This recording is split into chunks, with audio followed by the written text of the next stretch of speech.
how often minimum we should be having sex in order to keep things alive. They say when you get married, you lose that, and you two seem not to have. We haven't. The issue is not how first of all, we have to refer to it as sexy time, because otherwise somebody's going to flag the video and it's going to be a whole problem. So sexy time matters. It absolutely fucking matters, because there's a whole level of intimate soul bonding connection that happens when it is done effectively. With that being said, though, the sexy time is not what keeps the relationship going and making it work. It's the other intimacy. We are currently going to be, well, she started it yesterday. We're doing a book breakdown that actually talks about the 4 different types of intimacy: physical, emotional, intellectual, and spiritual. And that'll be dropping at some point this year. We just recorded it yesterday, so probably at the end of the month, maybe early December. I digress. The point is that intimacy starts in the morning.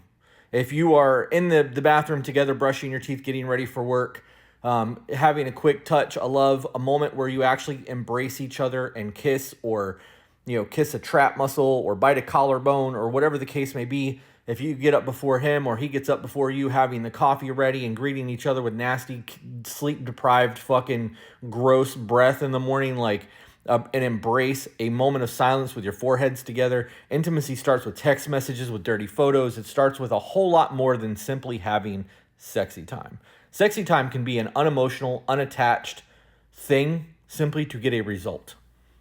And if that wasn't the case, people would not diddle their diddly, right? They would just do their thing, and they would be like, oh, there's no intimacy here. This is pointless. We're never going to do that again. And that's not the case.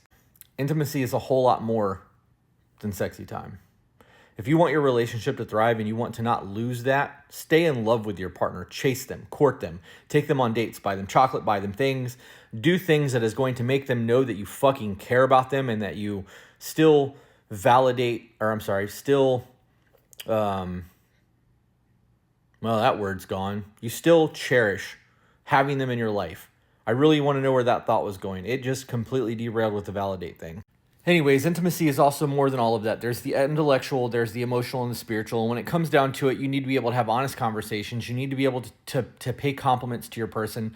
Let them know how valuable, maybe that's where I was going, you find them, and how happy you are to have them in your life. There needs to be intellectual conversations. There needs to be compliments. There needs to be a whole lot of things that fill the intimacy cup in order to make sure that you don't lose the intimacy in the bedroom. And ultimately, I think that's the answer to your question. How many times? There's no number. It's not like we have to do it every Thursday at 7 p.m. You do it if you can do it. You do it as much as you can. However, there's going to be a whole lot of times in life where you're tired, you're stressed out, jobs suck, finances are fucked up, kids are too much, people stay a little bit later than they should have. You stay up watching one more episode of your show when you should have been in the bedroom fucking banging bellies off of butts. There could be a whole lot of reasons for there not to be sexy time. And as you fall into routines, you don't prioritize it as much, and that sucks. And I get that. And that's where your concern is. I would be more worried about the intimacy in the other places. And then when the intimacy in the other places is where it's supposed to be, that other shit will fall into line. Yeah.